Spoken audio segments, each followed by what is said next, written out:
Hey, it's Central Valley Business. I'm your host, Steve Walling. My guest for this segment is Hans Berger, right? I pronounced that right? You got Hans, it. welcome to the show. Thank you, Steve. It's a pleasure. You got a story to tell, and you got a book that tells that story. That's right. It's, as I said before we went on the air, I believe it's a very important story. You know, this happens to be a personal family story for you in the telling, but the backstory in general. It's important that this story remain out in the world. So tell us about it. The book is called A Bridge to Cross. It's here. You can get it on Amazon, right? Amazon, Barnes & Noble, Smashwords. It's all over, any store, okay? Right. And Hans, tell me, the book, how did the book transpire? How did this come about? Okay, how it came about was my mother told me the story throughout the years, you know, and all the things that happened. And my oldest sister was 9. She told me about it. And when I got older, you know, when you're young, you don't think much about it. You know, you're so busy. Being young. Being young and making a life and figuring out where you're going to go. When they get older, you retire, you says, wow. And what is that story, Hans? Okay, the story is it all evolved in the 40s. 43, 44, my mother was rather vocal.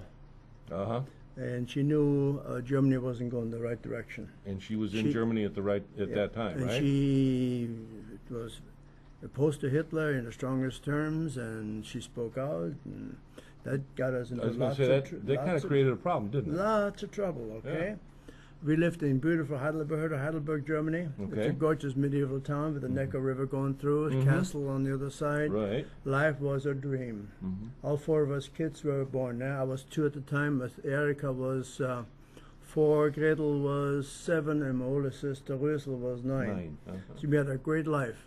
But it all ended very quickly. Yeah. When they listened to my mother, the Gestapo always had their ears open. And the women met in the afternoon for coffee clutch, you know what that is, coffee and cake and that kind of thing. Yeah, right. They talked about the war and this and the other, and they also accused my mother of listening to the enemy stations, radio station like BBC, which was verboten, you know. So it was illegal to listen to certain radio stations. Yeah. And it was illegal to speak certain things. You got it. And she ran afoul for listening and for speaking. And what was she listening to, storyline, and what was she speaking about as she was talking to the coffee clubs? Well, they were talking about the men were all fighting. Right. The men weren't around. It was all the women.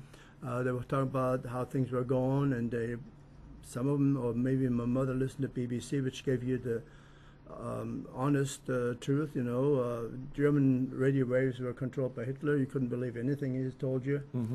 So in the midst of them, as they were speaking, there was a spy in the midst of them. Nobody suspected her to be a spy. Her husband was an SS officer. You know what SS stood for, right? That was the enforcement part of Hitler's deal. And they listened to her, and one day they picked her up, interrogated my mother a couple of times. They bashed around, injured my mom. It was so bad when my mother came back. My sister says she didn't say one word. She was as white as a sheet. Oh, boy. My dad was working at the hospital. It didn't bother him any because he took care of the patients, soldiers from everywhere. Right. British, American, German, didn't care who they were, okay? And he couldn't say anything. He was the sole provider, and if he would have spoken out against Hitler, would have killed him and sent him to the Russian front. Right. So it's better to just remain silent. Right. In the meantime, the Nazis took us across town to an abandoned slaughterhouse for undesirable Germans. They took your family there? Yeah, us kids and my mother, us 4 kids and my mom. And there were Jewish people there, Slavic people, people that didn't agree with Hitler's philosophy. Those were people that were destined for the camps, didn't they? Oh, yeah. And one evening, a friend of my mom came and says, well, they're on the way to arrest you. So my dad beat him to it. And had we stayed there, we would have ended up probably in the concentration camp, or Mom would have got shot. Yeah. So my dad took us to the train station. It was partially bombed. I was where the troops left there for the Russian front. Okay. They were all soldiers. So we stopped in Berlin, 500 kilometers east, and to see her dad and finding out her dad was a Nazi sympathizer. My mom had no clue. She didn't know. No. So they had a discourse. He kidnapped me on his bicycle because he lost his 2 sons in the war. He figured I need a strong little boy, you know. I need the guy. He needed me. So he got me on his bicycle, took off. My mom ran after him, and he didn't know what he was in for, okay? He knocked him off the bicycle, got me back.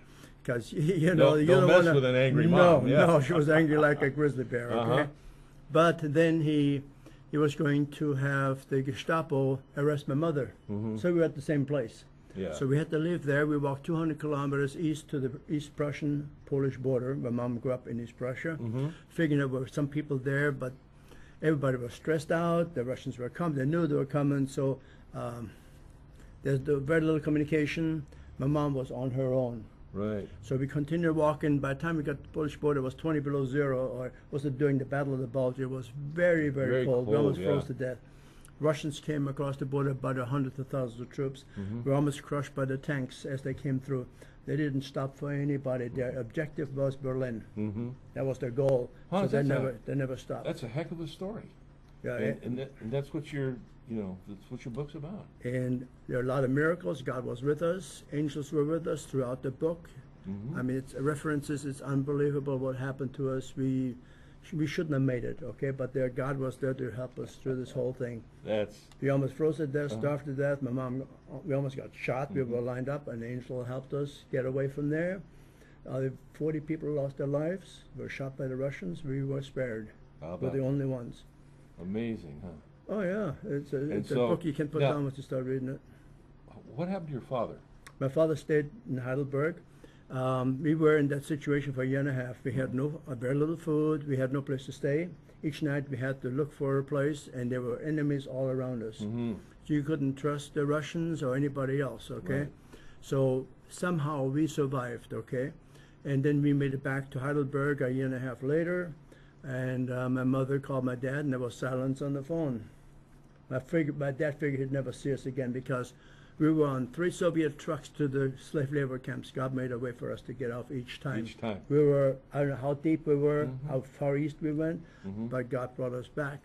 And we were reunited after a year and a half. We were skin and bones when we got back. We almost didn't make it. Right. It was, but you did. Yeah, we did, thank God. Yeah. The whole family made it. We all made it. You know, they make movies about stories like Well, that. they said it should be. I saw movie producers last year. I haven't heard from them, but it may be a great movie because my mother was a very strong woman. She was tough as steel. They called her the guardian angel. Oh, did they? Because there were all these women. The Russians came, and she approached the Russians. They put down their weapons. God gave her the strength. She stopped them from coming into the buildings. They called her the guardian angel.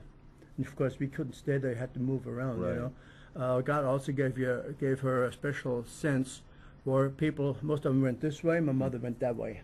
The people who went that way didn't survive. Right. We did. Yeah. Well, that's a heck of a story. Incredible story. And the book's been selling well, hasn't it? Been selling well. It's fantastic. And again, how do we find this book?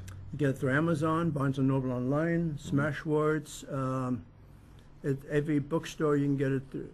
Wherever you go. A Bridge to Cross by Hans Berger. You got it. All right. Hans, thanks Thank for you being so on the much, show. Steve. It's a great story. Thanks for sharing. Thank you. Appreciate it. All right.